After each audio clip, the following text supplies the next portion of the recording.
The World UltraCycling Association is the leading international nonprofit organization that promotes ultracycling while also maintaining global rankings of ultra racers.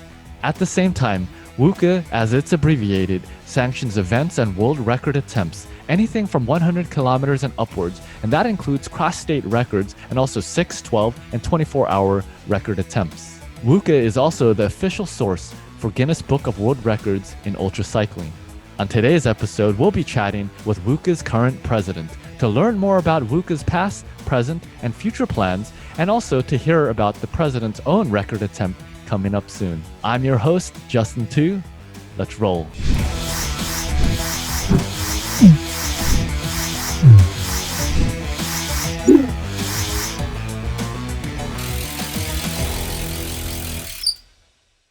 Hey, Ultra family, Justin Tu here, your host of the UltraCycling Show.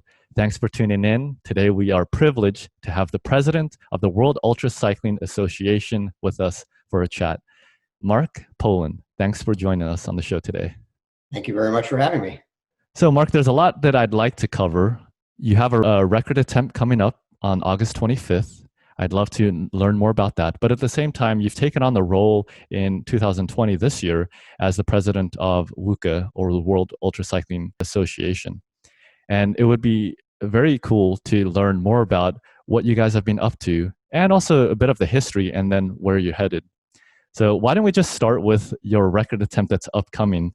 So it looks like you're going to be doing the solo 100 kilometer over age 50 record attempt.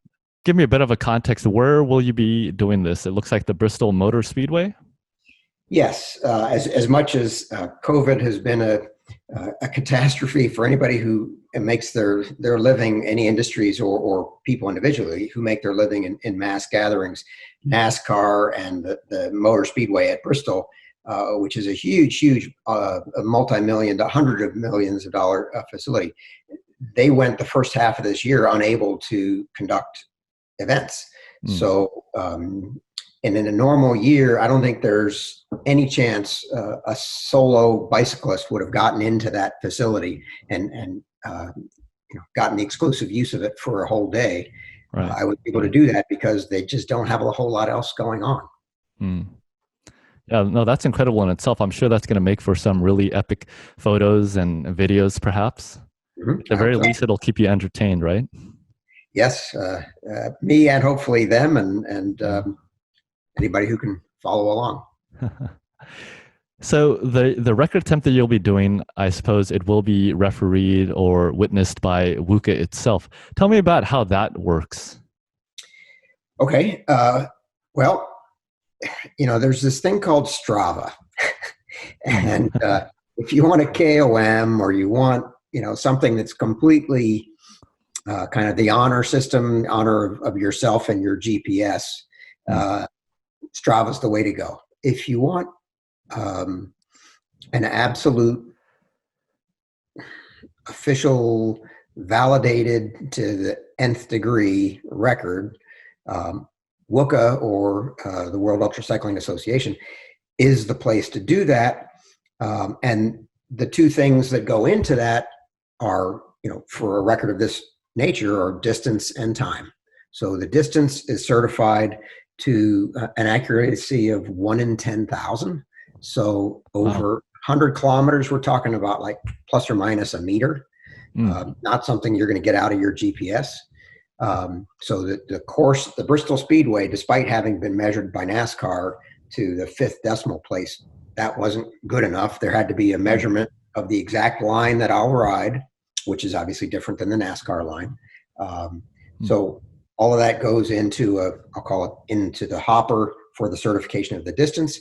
And then on the time of that, 2 independent timing systems, 3 officials representing WUCA that track lap counts and lap splits and all of that. So it's a fair amount of administration and organization that goes into it. But when you're done, it's a record that you can be absolutely certain is legit. Right. Yeah, that sounds like an incredible undertaking just in terms of the logistics to get that planned and organized and then set up. How many years have you been a part of WUCA yourself? Well, I've been on the board for 3 years. And as you mentioned earlier, my first year as president began 8 months ago. Hmm. Yeah, no, pretty cool. Now, would you say that because you've been involved with the organization for such a long time that the whole process was a lot smoother for you? Like, how long would it take and how much work would it be for somebody like myself if I were trying to do a record attempt and getting from start to finish just to set it up as an official record attempt versus Right. what you were able to do? Well, it's funny you use the term start to finish. It's really start to start. Right. And as you probably heard, having done RAM yourself, the hardest part of RAM is getting to the starting line. Absolutely. Everybody who's done it absolutely believes that when they're standing at the starting line. They might bring that into question when they get to the finish line, but it's no small feat to get to the starting line. And likewise, it is, as you suggest, a fair amount of planning that gets you to the start of any record attempt. It wasn't any easier being the president. In fact, I've been pretty careful about not abusing my power or taking any shortcuts. I've filled out all the forms. I've done everything just as though I were any other member. Probably better than being a part of the organization in terms of easing that process was the fact that it's not my first record. I have done others before. To answer your question directly, how much time does it take? I wouldn't say it's prohibitive, but I also wouldn't say it's a matter of just filling out a quick online form and you're done. It's, depending on how much you want to put into it, it could be anywhere from a few hours to 20 to 40 hours in terms of not just the certification process, but the process of getting the team organized, making sure everybody knows what they're expected to do, getting your officials lined up, in this case, getting the course measurement done. I had to do that, organize that myself. Okay. Because it wasn't an existing course where a record was set before. Right. From my understanding with a previous episode with Marc Poland, who recently set 12 world records, it turned out, he mentioned that if you're using a course or a route that has already been officially measured and marked out, that you would be able to do that and bypass that step? Yes, absolutely. That's correct. Okay. There's also an even easier shortcut I should mention, which is to not do a fixed distance or a fixed time.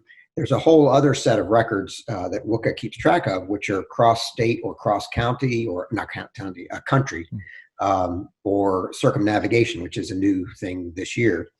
So in my case, the record I mentioned that I had done previously was cross the state of North Carolina. Right. And that's where you're based, right? Yes, North Carolina is where I'm based.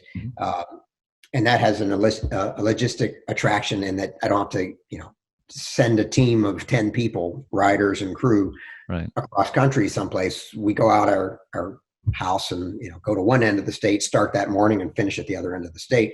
But the other advantage of that whole format is WUCA defines the start and end points of that state.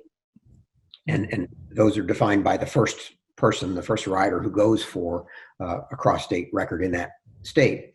Most of the states have established start and finish points.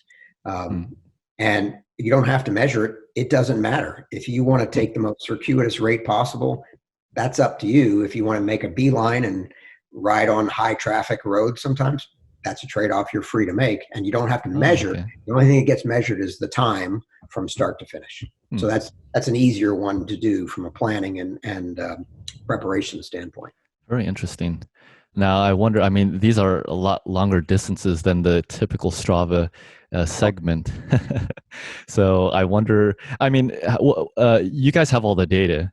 How many records are already in the database, and how many have you seen, happen perhaps even just this year? And what do you foresee in the future, especially with the pandemic and a lot of, events actually canceled, but people being very fit and having trained for things like RAM for, over a year, perhaps even?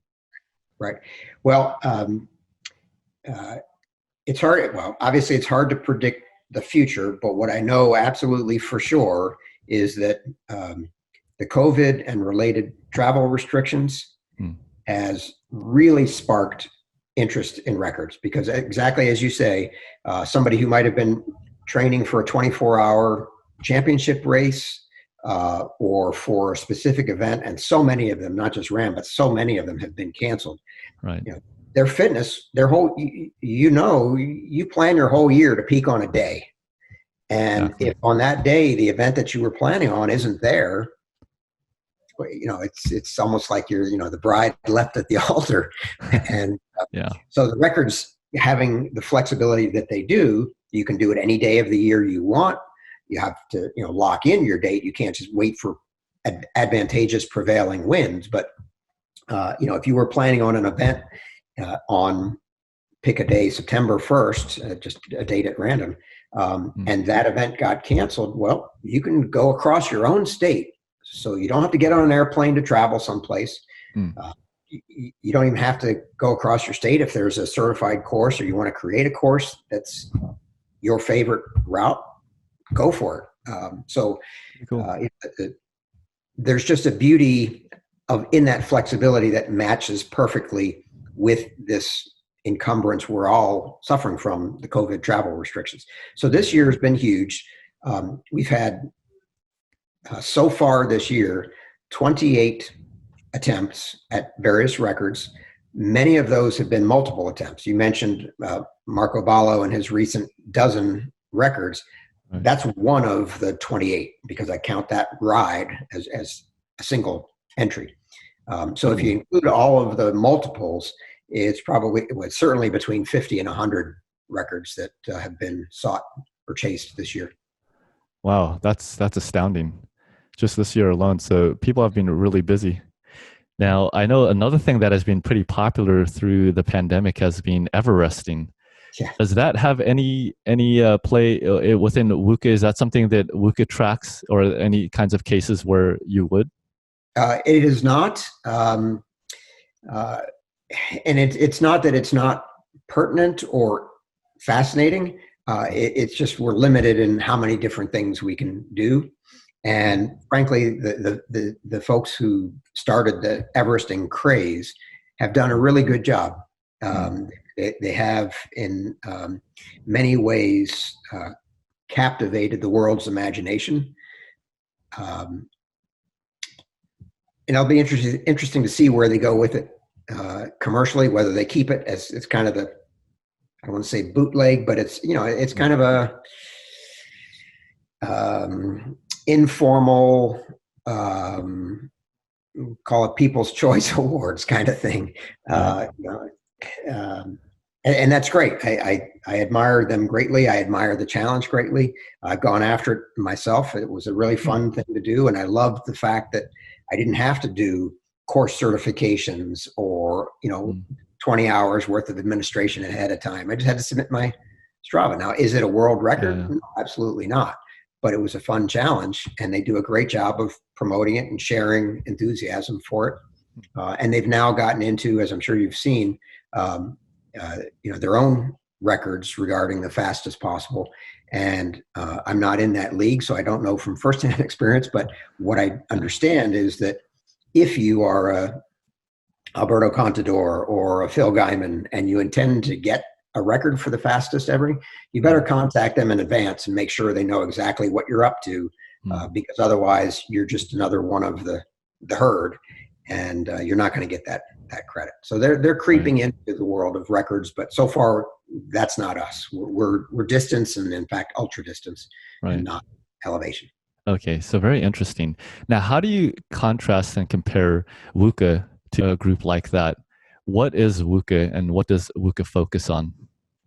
Okay, so WUCA, first and foremost, is a nonprofit, formally chartered organization. We have bylaws, constitutions, a board of directors, officers, etc. We do not have paid employees. Nobody's making their living doing this. This is all managed by people out of their own passion for the sport.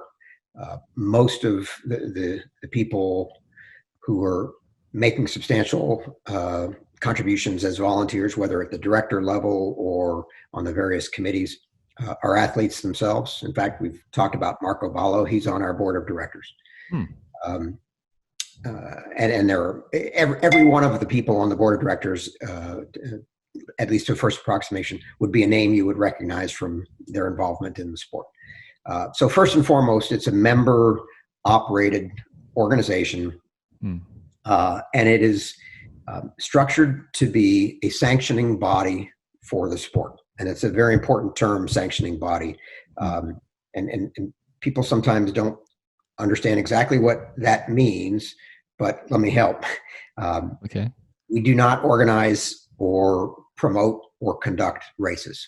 So we don't charge entry fees. We don't tax events as UCI or USAC does. To be a WUCA recognized race, we have no fees of any sort in that regard. What we do is attempt to take the results of those races and those performances and create a framework that both gives structure to the competitions. So if, for example, you're going to do a 24-hour time trial in, I don't know, pick a random event that's upcoming, Texas, the Texas time trials happens to be our 24-hour US or North American championship this year. If you're going to do that race, or you're thinking about doing the Sebring, Florida 24-hour, you have a reasonable expectation that A, those formats are going to be the same, and B, the results from both of those are comparable and in fact can be combined, because one of the things we do is do an international ranking of riders and their performances, compiling all of their 24-hour performances. Now, is that database only of members of WUCA? So tell me about the membership then. What does that entail? What can a member expect from the organization? Okay. So the first and most pivotal thing is by joining, you get that member number and you get into the database. Every result that you achieve, whether it's in a competitive or organized race or a record that you're chasing, everything becomes a part of your history in that database. So on a given year, you have the opportunity with those results, of course, to set records, but also to be ranked in a variety of challenge series and cup series. So on the challenge series side, 6-hour time trials, 12, 24-hour time trials, 500 plus ultra distance races. All of those are individual series that get ranked, and there's awards for the annual leaders of those. And then there's what we call the Cup Series, which takes a cross section of those different distances to try to identify and elevate kind of the best all around racer of different combinations. The Ultra Cup is 100-mile, 6-hour, and 12-hour best performances. So out of your whole season, the best performance at each of those three distances gets aggregated, and you get ranked based on that. And then the real pinnacle is the World Cup, which uses your best 12-hour, 24-hour, and 1,000-mile plus races, averaging the speed of those three best events. Right.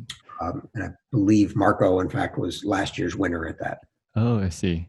So there is an international component to it, and there's also at the national level. So in the United States, I'd imagine in Europe as well, there are events there that fall into this.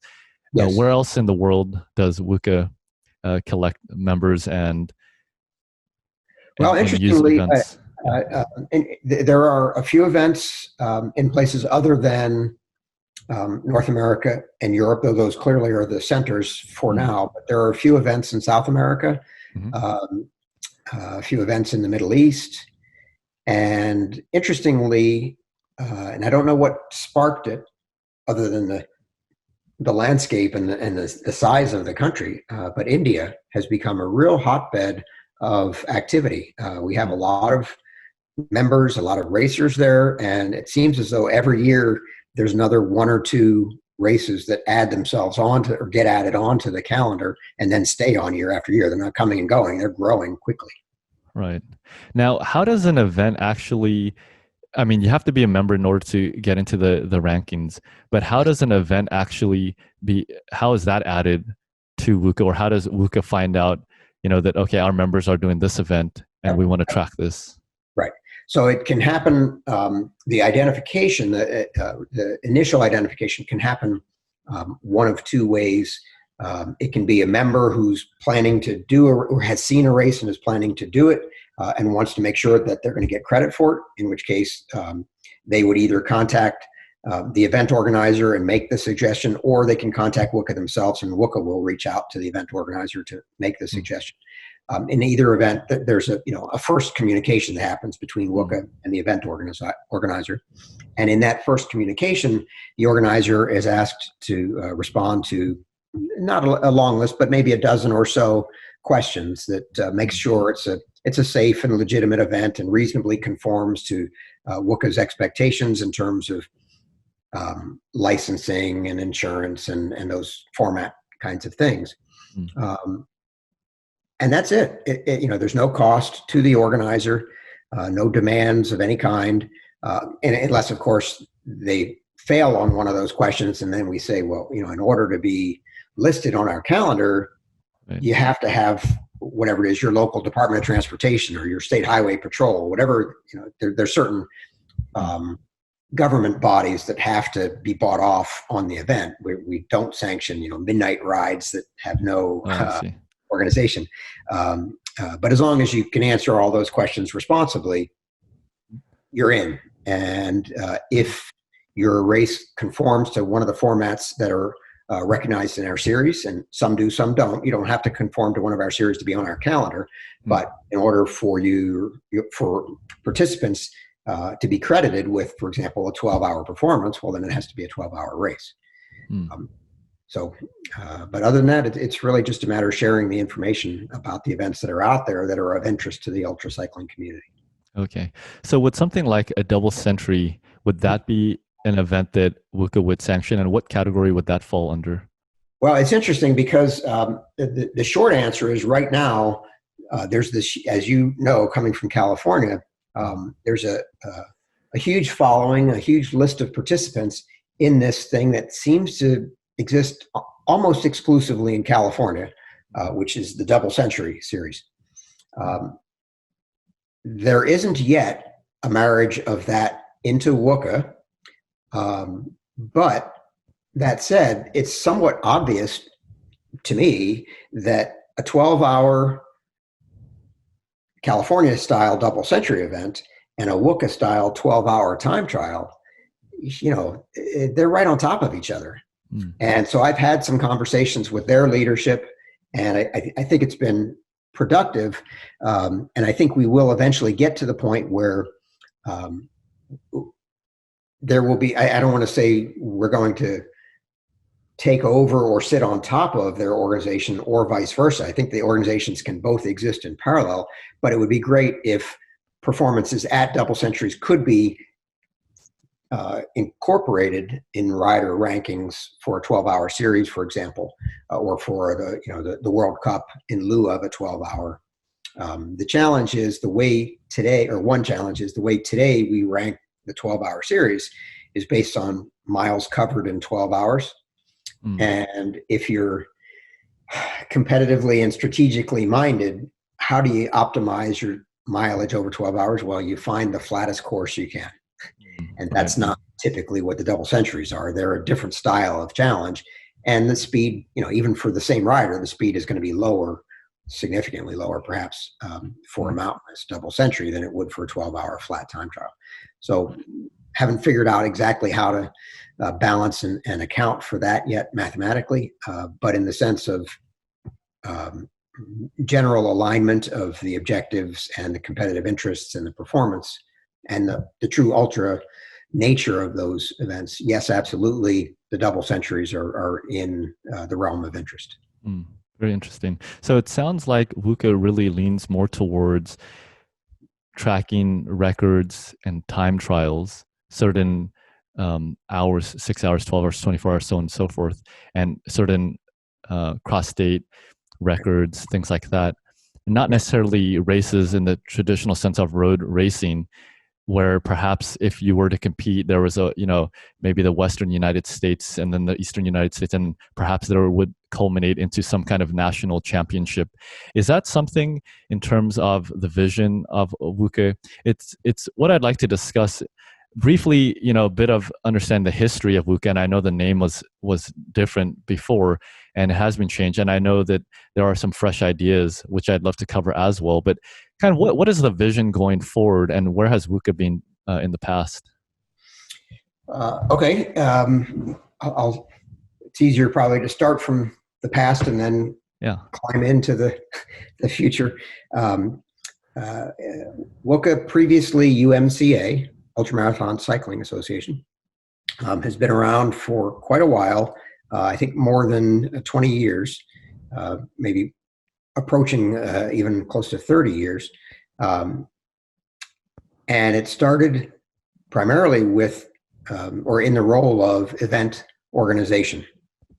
Interesting. That changed as events kind of took on or splintered off and took on a life of their own, with promoters who understandably wanted to run those as profitable endeavors, be compensated for their time and energy, which, as you might imagine, there's a lot of that goes into organizing one of these races. And the longer and bigger the race, the more energy goes into it, et cetera. So anyway, the split began to happen, I don't know, 15 years or so ago, where the UMCA became more of a sanctioning body and not a race promoter, nonprofit still. And it's UMCA, now WUCA, has had its ups and downs in terms of stature in the sport, which I guess brings me to today and where I see it going for tomorrow. Today, I think it's very much relevant in certain circles, but I think the circle has gotten somewhat small and certainly too small for it to deliver the optimum value to its members. Again, it's a nonprofit, so this isn't about making anybody rich, but it is about serving the ultracycling community, and we can't do that if we narrow our lens ever tighter to serve the very peak of the sport. The 10 to 20 people who are in that upper atmosphere of performance. Yes, those are very important members of the sport, but if we serve just them and their competitive interests, we're not doing anything to grow the sport, to sanction the sport, or to encourage new entry. So that's really where we need to go. Respect those ultimate performances, but make sure we have a platform that delivers value to the people who are just coming in fresh, who want to learn about the sport, want to begin participation in the sport, and want to know that when they do, they're entering a sport that is organized in a truly broad geographic way, ultimately internationally, not just, this is the so-and-so's event and I want to do it every year and go back and do better every year. That's nice if you want to do that one event, but if you really want to join the sport in a dedicated and passionate way, you need to know that if you live in California, such as yourself, and you're thinking about going to the North American Championship, well, that one happens to be in Texas. That's a long trip, and it's going to require some commitment, some dedication of resources and time and money. You want to know that when you get there, it's going to be a race that you understand, and that performance there is going to be recognized, respected, and blended with performance elsewhere around the country and around the world. Right. So tell me, is WUCA intended to be a facilitator over all the different events, the promoters of those events, in order to get everything in line where it can attract a more competitive, spirited rider, those who are looking to compete, similar to how traditional road racing, there are all those aspects to it.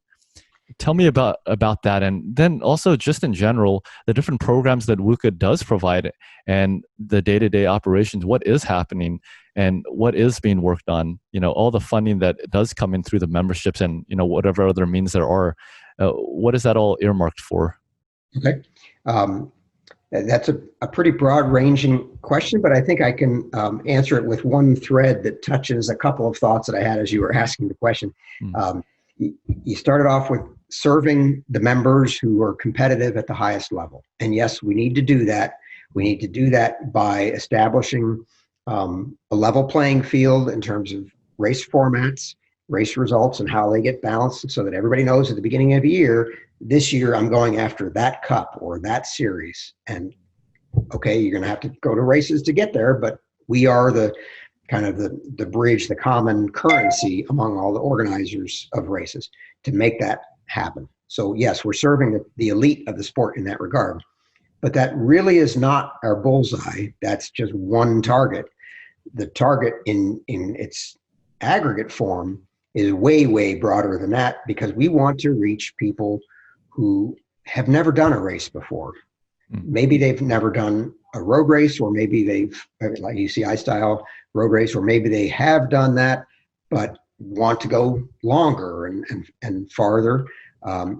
Okay, well, for those folks, we want to provide them a clear path, whether it's into racing or record setting. And by the way, we've had a few people who came to us from the UCI world with the express purpose of getting a record recognized that was beyond the records that the UCI recognizes, which, at 100 kilometers, it kind of switches over from UCI to WUCA in terms of world records. I don't believe UCI has 1,000-kilometer solo time trial record. That's our domain.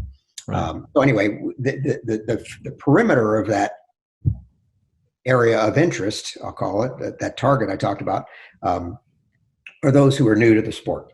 And they may be racers from other formats, or they may be recreational riders who want to get into racing, or just going as far as they can. So we want to provide both the linkage to events, the calendar of events, and the organization of events that enables them to do that. And we want to deliver to them the value of information where,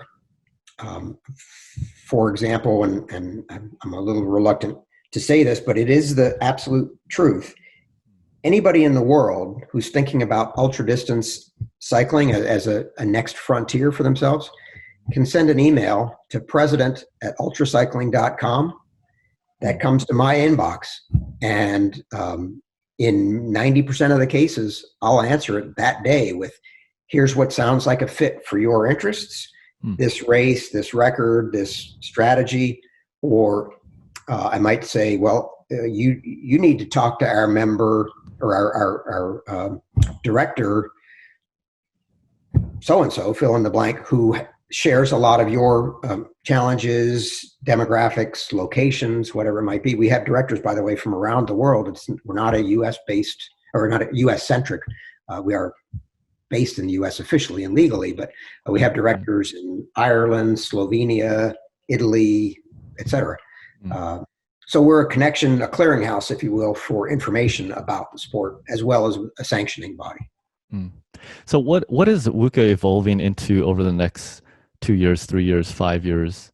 What can we expect from WUCA? Well, there's a few things that are happening right now, or have happened this year. So in the calendar year sense right now, that are intended to help grow the sport. We talked earlier about how young you were when you joined the sport and got your start in ultra racing.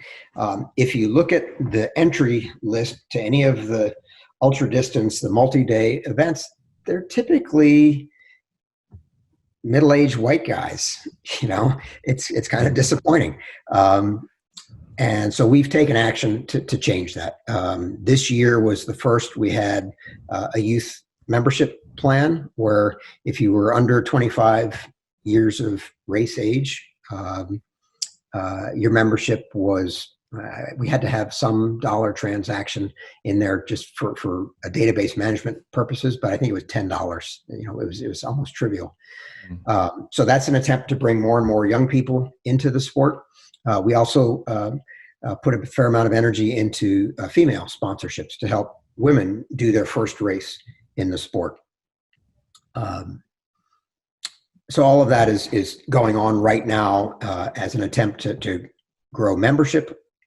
And then on the event side, we're putting a lot of energy into standardizing a rule set and providing race directors with a library of resources so that if somebody's considering conducting a race, starting a new event, their job is that much easier because they can come to us and learn from other race directors who've done this before. So that's a service to the sport.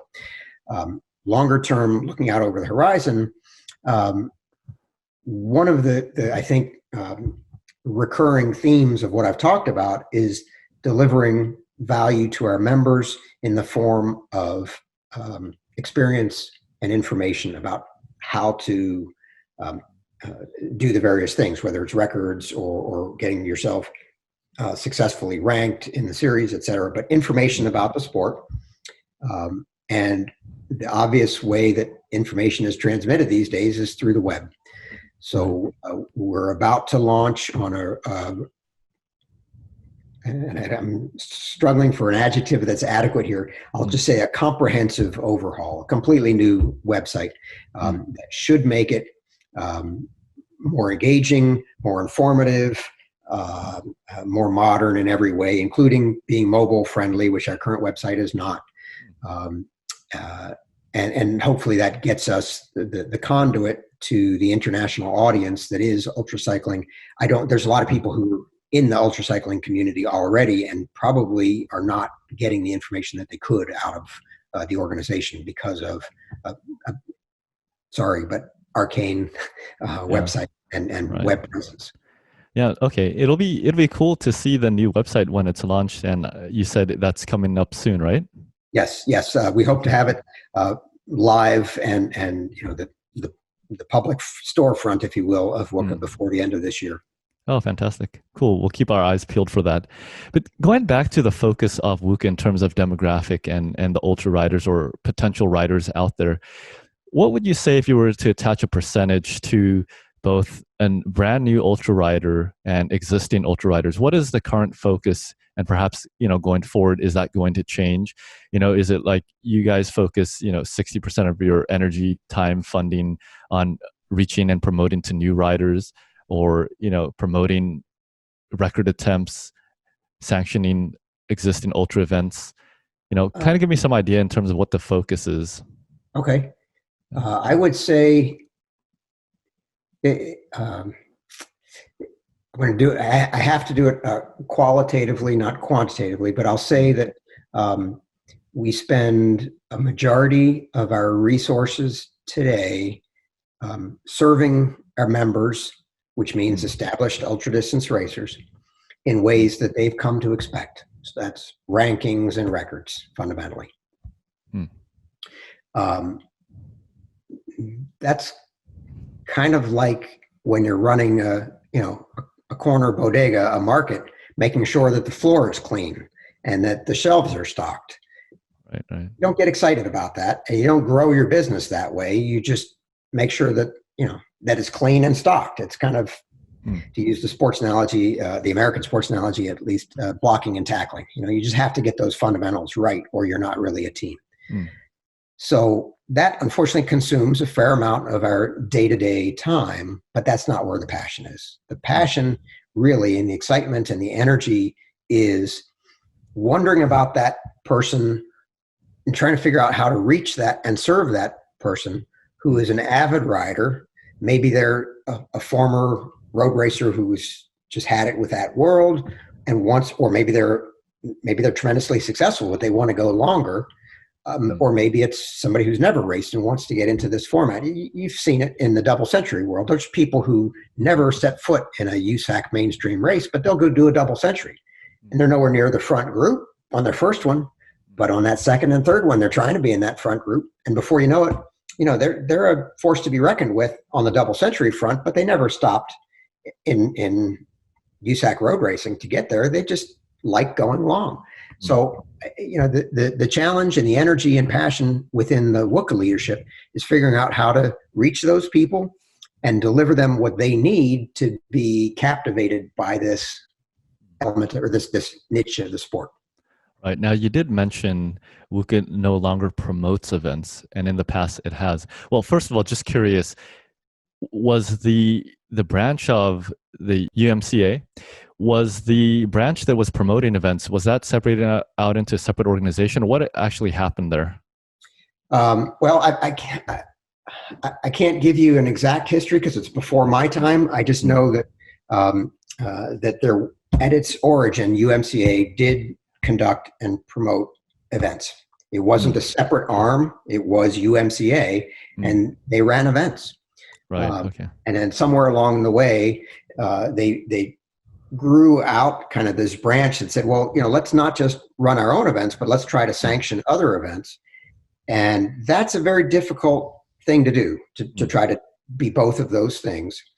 And what seems to have evolved, and I am an observer of this history. I was not in any way a participant in it, right. but what seems to have evolved was that events require, I'll call it, financial sustenance. It's hard to Mm, do that as a nonprofit. mm, So they went their own way and became for-profit endeavors. Um, UMCA, now WUCA, went its own way and became a nonprofit mm, attempting to be a sanctioning body, which I think is an appropriate fit with a nonprofit, right? We shouldn't be making money profiting from trying to apply fair rules across an international spectrum of mm, events. That's mm. just, there's too much of a potential for conflict there.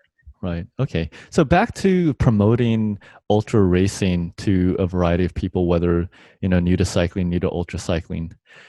What are some of the ways that WUCA is attempting to do that? And although you don't promote events yourselves any longer, how about the ideas of, having development camps Mhm. or promoting development teams, those kinds of things that could help somebody get from, almost, 0 to 100 Right. with people. I found as a younger rider, you mentioned earlier, I started ultra cycling when I was 20 years old. Now that's over 10 years ago. And, I remember I started simply because my older brother and one of his college friends, got into it. And so they kind of held my hand into it. And that made it a lot easier because ultra cycling is very intimidating. Once you're in the sport for a long time, like you and I have been, it almost seems like a walk in the park to do a double century or to, even do a 24-hour ride, so to speak, because at least we're familiar with it. But Mhm. for people who aren't familiar with ultra cycling at all, and perhaps the longest they've done is perhaps even just a 50-mile road race. Mhm. So, what are some of the other ideas that you guys have around that to get kind of down to the grassroots level within communities to support and promote ultra cycling in those kinds of fashions? Well, first off, I'll say I wish we had more reach and more resources to utilize that reach than we do, because frankly, we're too small to have a footprint, in every town. Yeah. We don't even really have a footprint in every state, Mm. but thankfully there's, the interwebs. Oh Um, yeah, definitely. so we do have an opportunity. In fact, we manage a Facebook group with approaching 5,000. I haven't looked at the count in the Mm. last month or so, but I know Mm. it grows every day. There's about 5,000 members, and it's an open group. You don't have to be a member of WUCA to be on that group, but yet we kind of moderate and try to often respond to questions that are raised on it. So if you either come across that by whatever association or surfing gets you there, um, that is a way today that we can answer questions and encourage people to stick their toe in the water, so to speak. Mm. Mm. Um, and I mentioned earlier we had, the youth membership sponsorships and the female first race sponsorships. Those are all ways to try to encourage people to get over some of the hurdles that might be in your way to doing this style of racing. Um, and then, of course, there's the kind of the stakeholders, the pillars of the organization and the sport who are very approachable. I've personally participated in a number of almost every kind of bike racing there is. I've never done anything BMX, but other than that, I think I've done just about every kind of bike race there is. And I've come to the conclusion, I say this somewhat tongue in cheek, but it's pretty close to accurate. And that is that the longer the format of the racing, so I've done races from 200-meter match sprints to 3,000-mile rams. The longer the format of racing, the more mutually supportive and collaborative the community of those involved in that sport is. Right? You go to the big city criterium and try to borrow a tire from somebody, it's not going to happen. You go to the start of an ultra distance race and you just flatted and you needed a tire. Right. No problem. Hold that tire up in the air and there'll be half a dozen people saying, "You need a tire? Here, I got one."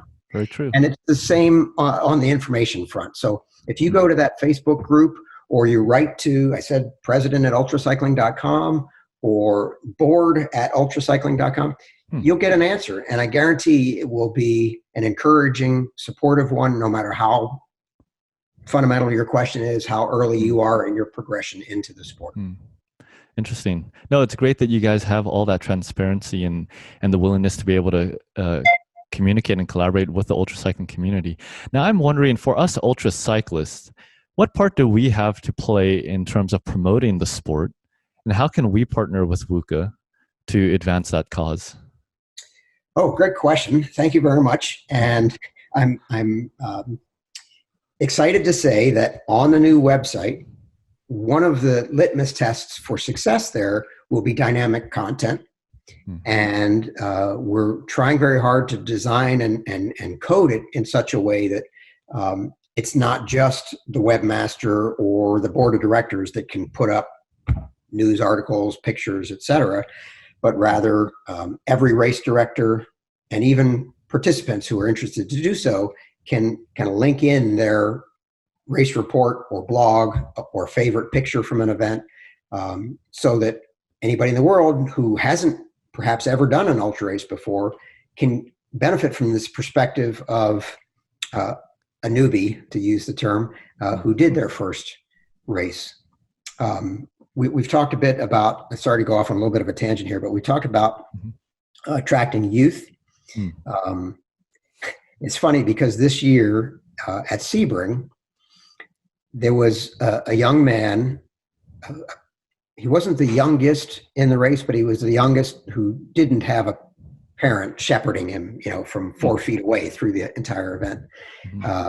And he became an avid spectator of the sport through RAM, lives in Ohio, Kansas. I'm sorry, he lives in Kansas, I believe. And he grew up watching RAM go by every year. And he said, "I'm going to get into that sport somehow, someday." And in his late teens, he did his first race, first ultra distance race at Sebring. He is absolutely hooked. He did fantastic. He did well over 200 miles in 12 hours. And he's looking forward to his next race. He'll be doing several races this year, I think. To get back to the point, sorry, the new website will allow a young guy like that to say, "Here's what I did. Here's how it went. And if you're 18 years old, don't think you have to be a 53-year-old Marco Ballo to do well or to enjoy yourself and have a great, momentous day that you'll remember your whole life. This is what happened to me on my very first race at age 18. Yeah, so there are stories out there that you'll discover through your show, and connecting those stories to the people who find parallels in their own lives. That's how you grow the sport, I think. I couldn't agree more. And we recently did an episode with a couple who's actually been riding ultra distances together for well over a decade, perhaps even closer to 2. And you'll see when we release that episode that the wife, actually, she was never interested in bicycling or really athletic much through her life. But because her husband got involved with the sport, and just by sheer observation and supporting, sagging him through all of his crazy endeavors, she eventually picked up a bike and started doing it herself. And I think stories like that are powerful because it shows not just existing road racers perhaps, or cyclists that maybe they're on the gravel or on mountain bikes or whatever the case may be, but even somebody that's even new to the world of cycling. And so that's one of the big drives of this show, is to be able to hear both from the organizational level with the WUCA, for example, but also individual stories like your own and with your upcoming record attempt. Just being able to show people how diverse the ultra family really is, and that ultra athletes aren't really that crazy. I mean, some of them probably crazy, by definition, but a lot of us just normal people with ambitions like to have a challenge and like being out there on the roads because there's so much beauty and so much to experience, especially all together. A lot of the events, other than, maybe a record attempt where you might be solo, a lot of them, it's about riding in a group and finishing together, pushing each other along. So it is exciting that WUCA is going to be promoting, especially to the younger generation, to be able to get more of them involved in the sport, which I imagine would help with all of the rankings and the competition, because we'd be able to attract a lot faster kind of bunch of cyclists, and that would just make it more enjoyable for that group of people. Agreed. I should mention, because the emphasis so far in the discussion has been on solo format events. When it comes to records, we do record 2-person, 4-person, age group and mixed gender, et cetera. All of those are eligible for records, as well as the solos. So I mentioned that I had a record prior to the upcoming one that happened to be a 4-person relay across North Carolina. And I can tell you it was great fun. It really was. Not only the 4 riders who ride together all the time anyway, but I think we had 12 people as a crew. Those 12 and the 4 really became like a close-knit immediate family for the weeks, if not months, leading up to and even after. Everybody really embracing their role and what they needed to do for the team to be successful. And anytime a team in any sport, clicks well together and has a success, it just forms almost a collegial bond that's a great sense of accomplishment. Yeah, I couldn't agree more. And on that note, I would love to turn to some of the photos that you did send me, and we left off here with this email snapshot that I received about your upcoming record attempt, which is really exciting. I mean, 100 kilometers, that's not 1,000 kilometers. So it's fast, in other words. It is. It's the low end of the WUCA records. You could even say it's not really ultra distance. It's not. It's kind of that intersection point between mainstream and ultra distance.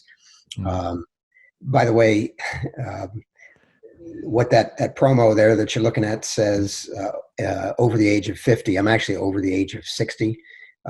So it's a little extra, I'll call it extra credit and extra challenge to not only grab the 60 plus record, but to go all the way down into the younger age group and try to get that record as well. We'll see if I'm successful or not next week. But that's kind of the target I'm shooting at. Yeah, no, incredible. Now tell me, what is the record and what's the target that you're going for? Well, the records are technically expressed in time, but of course, I'll save you the math. Everybody does the same math, which is converting it to speed and to the nearest whole number. The current 60 plus record is about 22.5 miles an hour. And I'll say I am pretty confident that that's going to change. The 50 plus record is a bit more of a stretch, a good bit more of a stretch, but I won't say confident, but I'll say I'm optimistic that I can grab that as well. And that's up at 25 miles an hour. Incredible. You definitely have a need for speed, Mark. And I can see that in this photo here. Is this your setup that you'll be using for your record very attempt? Close to it. That's not exactly it, but that's pretty close. That was a training run at another local outdoor track. In fact, I think, that bike as shown there still had, you can't see it on the side because of the disc, but it still had derailleurs and brakes. And along the way of training for this event, I realized if I'm going to be successful, I need to be within a couple of tenths of a mile an hour of my target speed through the entire 100K. And if that's what I'm doing, there's no need for a derailleur. And if there's no need for derailleur, there's no need for brakes. So I've gone to a complete track bike setup now, fixed gear, no brakes. Wow. Incredible. And now tell me a little bit about this, and after your record attempt, we'll definitely dive deeper so everybody can look forward to that. But give me a sense of the training that you have been doing. I mean, how long have you been at it and specifically focused on building up towards this record attempt on August 25th? Um, Early this year, and by that I mean I think it was mid-March, um, when the races started falling off the calendar, and it was still pretty early in the season. Training was still kind of base miles adding up. Hadn't picked a specific event or specific even duration of event to target. I thought, 100K sounds like it might be fun. It's very different than the ultra distance stuff that, the 12, 24 hour or even multi-day stuff that I had been doing. The time required, I thought would be a lot less. Obviously, intensity is higher. As it turns out, it still takes a lot of time. But it's been fun. And as I think I said earlier, I started in track racing. So I'm comfortable moving, if that's not an oxymoron, moving to the higher levels of intensity, higher speeds anyway. So it was, kind of a new frontier. And I started back in March and started really trying to optimize power over that shorter time span. And I've been at this long enough that the technology has just completely changed. From when I was racing on the track as a youngster, junior even. In fact, I think I started as a USAC intermediate at age 13 on the track. So back then, aerodynamics, it was a fancy word to describe how airplanes fly. Almost no consideration of that in the cycling world. Fast forward to, no pun intended, to today, at the speeds that we're going for these shorter durations, it's all about aerodynamics. And so I've learned a lot on the tech side. I've learned a lot about how to train for those shorter durations with the higher intensity. It's been fun both to see the body respond, but also to learn almost a new aspect of the sport. Very fascinating. And I'll look forward to myself being able to dive deep into everything that went into the planning and execution of this record attempt. It looks like, at least even from this test run you did, you look pretty dialed in and looking fast enough to set a couple world records here. We'll see. Yeah. That's actually, as I said, it's not the final setup, but right. Getting there. Cool. What do we have here, Mark? So one thing we didn't talk about yet on the WUCA front was, in addition to the annual series, we do sanction what we call the Continental Championships. So we every year select a specific event. We don't organize the event. It's not our event, but we kind of dub an event as the Continental Championship for one of the race formats that we follow as a series. So that happens to be last year's North American 6-hour championship. And I won. So cool. And where was this? What event? Mid-Atlantic 12-hour time trial in, I'm sorry, 6. I was doing the 6. They have a 6 and a 12 and a 24, in fact. That's 6-hour in Washington, North Carolina. So it happened to be reasonably close to home. Nice. So went over, and I guess that's kind of when I decided that going fast for short, i.e. 6 hours, that can be a lot of fun. You don't have to beat yourself up for 7 days to have a good time. Right. Yeah, that's very true. I know we have another cool photo here. Yeah, that's wow. Long before your time. There, it reminds me, there was a cartoon on TV called "It's a Big World for Little Adam." So that's my "It's a Big World for Little Adam" shot. That's the Bristol Speedway, and the speed record. They advertised that Coliseum as the fastest half mile in sport. And you can see why. I think the average speed of a NASCAR race on that track is up in the 130 mile an hour range. Wow. Pretty cool. Maybe that'll help you go faster, just all the history there and everything that happens. I wish I could have some cars going by at 130 kicking up some draft. That would be nice. No, I'll be the only one on the track. Yeah. So I mean, in terms of the scenery, it's not quite the same as, biking across America or some other events that we're used to. Is that going to be a challenge for you, or are you kind of mentally dialed in already for that? And also, how does the weather come into play? I'd imagine it'd be pretty hot.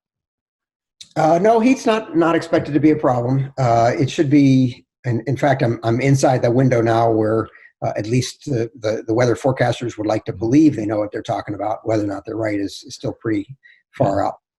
But it's within the 10-day window, and the expectation is it'll be in the mid 70s. Okay, so it'll be perfect. Pretty perfect, yeah. Wind gets to be a bit of an issue, but hopefully it'll be calm. And then weather, the real risk would be rain. You just can't ride. It's a smooth concrete surface, and it's not indoor, it's outdoor. So if it's raining, you just can't ride the track, and you have to look for a window where it's dry enough that you can get decent traction. Right. Yeah, well, glad the weather is going to be working out for you. Out here in California currently, we've been having a massive heat wave. I saw it here, yeah.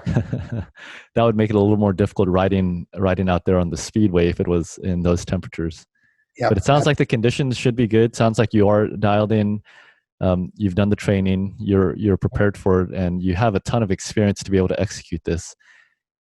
Yeah, you asked a question a moment ago. Let me go back to it. I didn't answer, and that was how does the scenery or lack thereof affect the mindset? And that's been interesting because on the one hand, 100 kilometers from an ultra perspective is pretty short. From a track perspective, it's pretty long, and the scenery doesn't change. You know, that picture that you're looking at there, that's the picture I'll be looking at for 2.5 hours. What's interesting is that the intensity level is high enough that looking at the scenery really doesn't come into it. The only scene I'm looking at is that heart rate monitor, making sure it's not in the red zone. I can't afford to blow up. But if it's 1 beat per minute below that, I'm good. Jeez, yeah, sounds pretty crazy. It's crazy different. Cool. But it's fun. It's fun. No, that sounds great. Yeah, you definitely have to be very focused for a fast record temp like this. So I'm glad you don't have to be out there for 24 hours. Nope. It should be a relatively quick record here. Pull the Band-Aid off. Yeah. Got a couple more photos here, Mark. I'd love to show everybody. Sure. Yeah, that's a fun one. That's taken out of the side of the support van as they were passing to set up the next rider for a handoff during RAM 2016. Oh, okay. Now I'd imagine this is probably somewhere on towards the East Coast, right? I mean, just looking at the nice trees and all that. That's my guess, and based on time of day, I'm going to guess that it was Missouri or. Yeah, that's my best guess, but who knows? Yeah, but looking good. And again, when was this? It was a 4-person team, right? Yeah, it was a 4-person team. RRT 4G was the team name. They've done, I think that was their 5th or 6th RAM, my first one with them, but 5th or 6th time at RAM. And I really have to give credit to those guys. They are just so squared away and know what they're doing. It was my introduction to the sport, and I came out of that first year experience really, really well educated by those guys. So I owe them a lot of gratitude for that. And they've gone on to ride Raw and Ram in years since. That's awesome. Yeah, looking good there again. Thank you. And you did talk about this one before. I believe this was one of your other record settings, right? That's the foursome that did the Cross North Carolina record. And those guys are now my. I mean, they're still racing themselves, but they're also. And it's the nature of the sport. You know, we very. And I don't mean we just those 4 guys, but everybody in the sport to a great degree. One day you're racing, the next day you're crewing, and that's just the way it is. It's a very collaborative community, and those guys are part of my support team for this upcoming 100K record. Oh wow! No, that's incredible. That's so cool. So you guys get to do it together. Now, what was the distance for this cross state record? That was 565 miles. North Carolina is a surprisingly big state. Yeah, so, 565 miles, and we did that in 29 hours. Wow, that must have been a fun adventure. Now, was this photo before or after? That was on a rehearsal day, actually. Oh, We okay. did several rehearsal days because most of the crew for that had never done a relay format Huh. kind of ride or race before. Yeah. So we did a few days of drills as to, and you've done the relay, the drill, Yeah. those Yeah. transitions are everything. Hmm. So getting that down was a fun way to spend a few weekend days. Pretty cool. And the average speed? Just a hair under 20 miles an hour. Nice. Incredible. Well, it sounds like with all of the experience that you have and all of the accomplishments you've achieved, it sounds like this upcoming record attempt next week, August 25th, will be one for the books. And I wish It's you. certainly faster and shorter than anything I've done for a few decades. So it'll be fun. Ah, cool. No, very exciting. And we'll look forward to catching up with you after you're well rested. I'd imagine the recovery time, although shorter, it's very intense. So you'd still need some time to actually recover and get mobile again after. Yeah, I think the challenge might be more sobering up than recovering from the ride, but we'll see. Yeah, yeah, Depends how much celebration is in order. yeah. Well, Mark, it's been a real pleasure being able to learn more about WUCA and your involvement there. Glad it sounds like there's a great vision cast with you as the president there. And I'm looking forward to seeing what WUCA does in order to promote the sport to wider demographic, especially for the younger crowd. I mean, I'm a little older now. I can't say I'm super young, but when I was starting when I was 20, I really felt like, geez, I don't see anybody familiar out there on the roads. So Right. it's good to hear that there is an organization that does care about that, that is promoting the sport, and across the board for all of us as ultra cyclists, we'll all be able to benefit from that. And I'm sure just in terms of the visibility and the awareness that you raise for the sport, that'll all help us all just feel a little bit more proud about being in the ultra family, and also being able to share those stories about great people like yourself, the people that will be supporting you for your record attempt, and just how close knit it is, and that anybody can access it, right? Yeah, that's the goal. And I have to thank you for helping to share that to the community because, if I stare at the walls and shout that at the Yeah, top of my lungs, it doesn't do any yeah, good. It's got to get out to all the people who are thinking about maybe stepping into this community to make sure that they understand it. It's intentionally a very welcoming and supportive one. It's right. all about participation and I don't mean that there isn't competition involved. There certainly Mm, is, but it's mm, participating collaboratively in that competition right. and yeah, helping them let other people know about that and what we're all about is very important. So thank you Yeah. for that. Yeah, thank you, Mark. Great to have met and chatted with another member in the ultra cycling family. And we'll look forward to seeing you on the other end of your record setting attempt next week. So Thank thanks you. again, Mark, and everyone watching. Hope you sign up for a record setting yourself, especially through this pandemic. You know who to email, president@ultracycling.com. Right. Until next time, everybody, keep spinning ultra.